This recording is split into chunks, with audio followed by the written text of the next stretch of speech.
Hello everyone! Welcome to my YouTube channel, Juliet Shooter.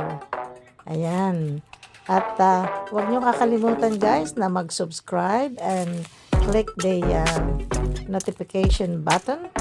And thank you again for your full support.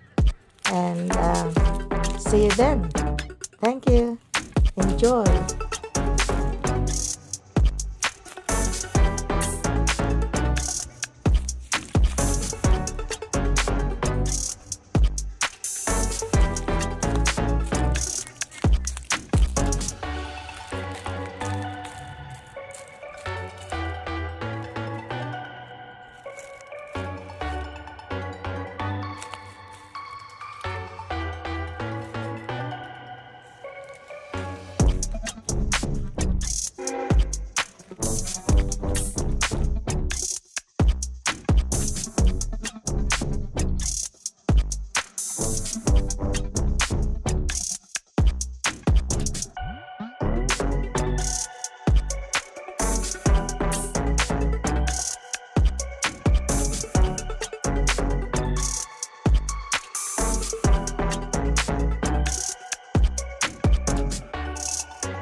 Hi! Nandito lang ako sa aking garden. Ito pinagkakaabalahan ko ang mag-collect ng bougainvillea. So, andito lahat ang mga iba't ibang varieties ng bougainvillea. And alam nyo ba na marami silang variety? Ang alam ko lang, no, 250 varieties of bougainvillea. So, matagal ko na rin tong collection guys. Kasi may winter dito. Kahit winter guys, ang bougainvillea dito ay hindi nawawala ng bulaklak. So, ang tawag ko sa kanila ay ang flower machine. You know guys, ang paborito ko, yung para siyang ice cream. Ayan, pakita ko sa inyo guys. Ito. Ayan. Ayan. Ito maganda siya. Ayan. At katatapos lang guys ng winter. Today is a September 6. Ayan. At hindi sila nawawala ng bulaklak. At halos ano na siya. Siya ay puros bulaklak siya. Wala na siyang dahon. Napansin nyo guys, ayan. Wala na siyang dahon yung iba katulad nito guys, ayan oops. Wala na siyang dahon kasi nag-start na naman sila ng bulaklak. Kaya ang tawag ko sa kanila ay flower machine. Hindi sila nawawalan. O, diba? Bonggang-bongga. Kasi marami rito nagpapapicture kasi itong aming lugar na to, daanan papunta ng central ng station at saka eskwelahan. Dito sila dumadaan. So, ngayon, lagi silang dumadaan dito, nagpapapicture. Ayan. Kaya dito guys, ito, isa pa rin maganda ito guys. Ayan. Sorry. Ito guys, maganda to. Ayan, maganda siya. O, diba? Ang cute-cute niya. Ayan. Ayan. See? Ganda niya, diba? Ganda niya. Tsaka ito, diba? Ang ganda niya. Alam niyo ba guys, kaya nakakaipon ako, nakakakulik ako.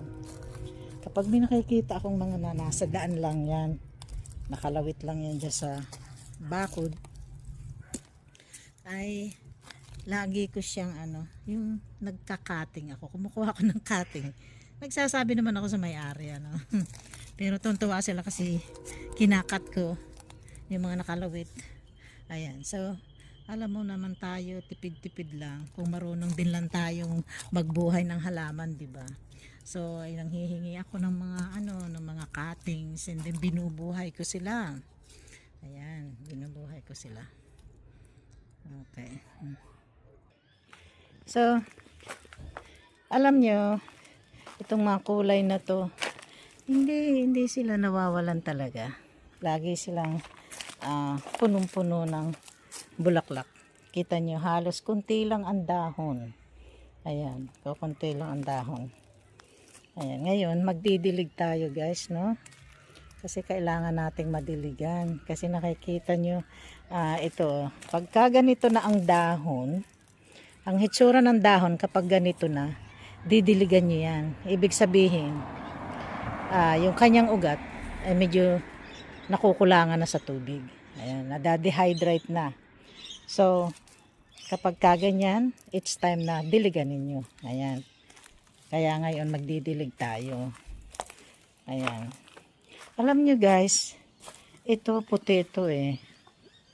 Ayan. Ayan. Ginagawa ko siyang hearts pero ayan siya. Ayan. Ito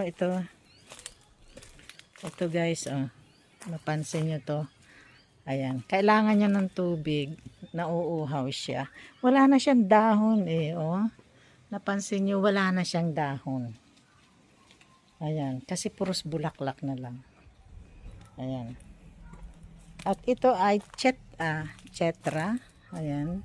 Ito guys, maganda ito. Maganda to eh. Kaya lang hindi pa talaga nagbo-bloom. Ayan, the best talaga to guys. Ito ang paborito ko yan. Paborito ko yan. Ayan. At hindi lang bougainvillea guys ang bumubulaklak dito sa aking halamanan eh. Ito, ipakikita ko sa inyo. Ang ganda niya, diba? Ayan. Ang ganda niya. Ayan. Gandang-ganda ako sa kanya. Matagal na siyang hindi naman siya bumubulaklak. Ngayon lang. Kasi nakakabit lang siya dito guys. O, ayan o. Nakakabit lang siya. Ayan o. Kita nyo o. Lumabas siya. Ayan. Matagal siya dito pero hindi niya. Ngayon lang ako binigyan niya ng bulaklak. Ayan. So ngayon guys, mag-host tayo dito. Ating diligan. Ayan. Ayan. Magdidilig tayo guys. Ayan. Kailangan natin ang bougainvillea guys, ayaw nila ng laging basa. So, kapag alam ninyong parang yung dahon ay medyo nalalanta-lanta na, it's time na inyong diligan. Pero ayaw nila talaga ng laging basa.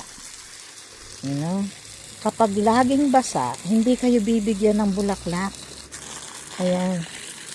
So, pag alam ninyo yan na alam nyo lang kung kailan siya talagang na-dehydrate na, dun nyo lang siya diligan.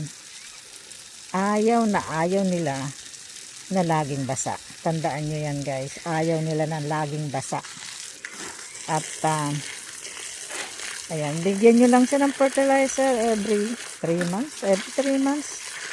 Ayan. Yung mga pampabulaklak. Sa atin ay, sa Pilipinas ay may nakita ako doon na fertilizer pampabulaklak. Ang pangalan ay 14-14-14. Ayan. So, ganyan lang guys. Binabasa ko lang sila pag yung talagang nauuhaw na siya. Ayan. Ganyan siya. Kasi pag yan ay binasa mo lagi at babad sa tubig, never kanyang bigyan ng bulaklak. Puros dahon ang bibigay sa iyo. Green na dahon. Ayan. Ayaw na talaga nila ng basang-basa. Ayan. Pero kapag hindi nyo naman yan binasa, at talagang mamamatay naman siya. Ayan.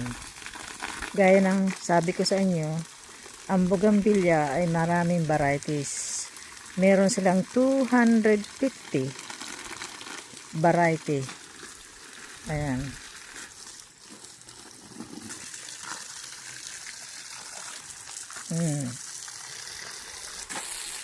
Pero mas marami pa rin ako guys na na binubuhay.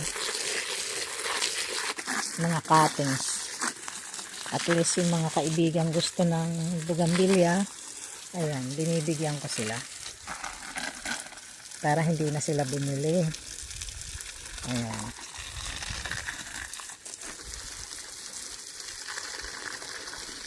Ganyan lang guys.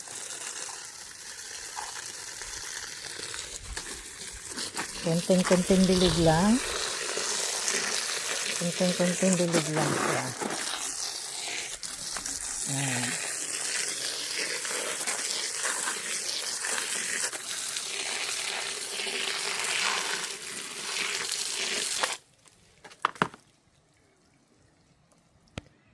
Ito naman guys, napakaganda niya. Napakaganda niya. Ayan. Pag September siya lang bumubulaklak. Napakaganda niya. I like it. I like it. Gandang-ganda ako sa kanya. Ayan. Ang ganda niya. Ito naman guys ang aking binubuhay dito, yung mga cuttings. Kita nyo nag-i-start na siyang bumulaklak. Yeah. Ito dito ko siya inaalagaan, yung mga cuttings. Ayan, dito. Yan ang mga cuttings ko. Yung mga hinihingi ko lang sila. Ayan, hinihingi ko lang to guys. Tapos binubuhay ko dito. Ayan. Mga buhay na sila. O, may mga bulaklak na. Ayan. Ito ang cuttings. Ayan. Ayan guys. Ito. Cuttings niyan.